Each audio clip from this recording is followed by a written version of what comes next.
পুরোটা আসছে তো?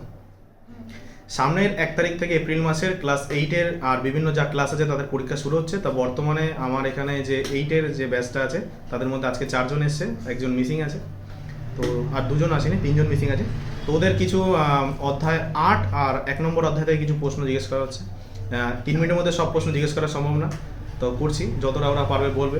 আচ্ছা, তা প্রথমে আসছে আঁখি। তা আঁখির প্রশ্ন হচ্ছে, বল সার্ক কবে গঠিত হয়? 1985 খ্রিস্টাব্দে। একটু জোরে বলবি, হ্যাঁ, নাহলে শোনা যাবে না। তারপর সুমির প্রশ্ন হচ্ছে যে বাংলাদেশের উচ্চতম শৃঙ্গের নাম কি? কেওক্রাডাং। আচ্ছা, এইখানের এই যে পাশে কত মিটার সেটাও মুখস্থ রাখবি, ঠিক আছে? আচ্ছা, তারপরে দীপা বলবি হচ্ছে যে পাকিস্তানের প্রধান ভাষা কি? পাকিস্তানের প্রধান ভাষা উর্দু। আচ্ছা, তারপরে টাপুর বলবি যে শ্রীলঙ্কার উচ্চতম শৃঙ্গ কি?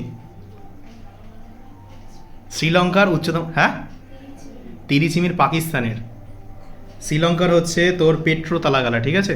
আর যার কত মিটার উচ্চতা সেটা মনে রাখবি, 25-24। এটা গেলো 8 নম্বরের। এখন আরও অনেক প্রশ্ন আছে, কিন্তু 1 নম্বরের অধ্যায় থেকে হচ্ছে যে বিযুক্তি রেখা, যেটা মেন।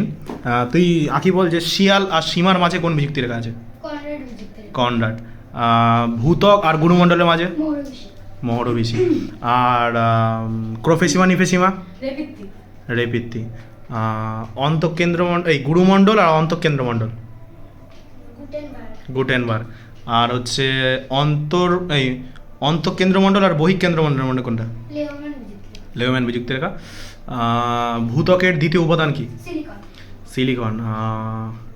তারপর হচ্ছে সার্ক কোন কোন দেশ নিয়ে গঠিত?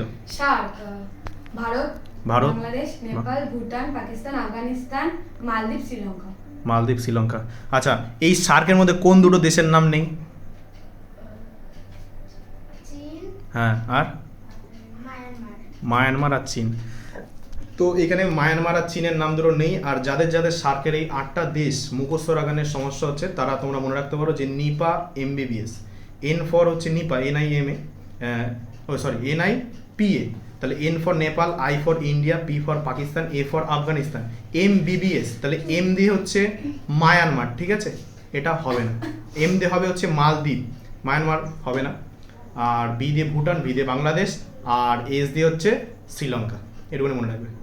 আর এরকম আরও এখন পরীক্ষা চলে এসছে, তো আরেকটু ভিডিও করার চেষ্টা করবো, তো সেটা পরের দিন আবার দেখা যাবে।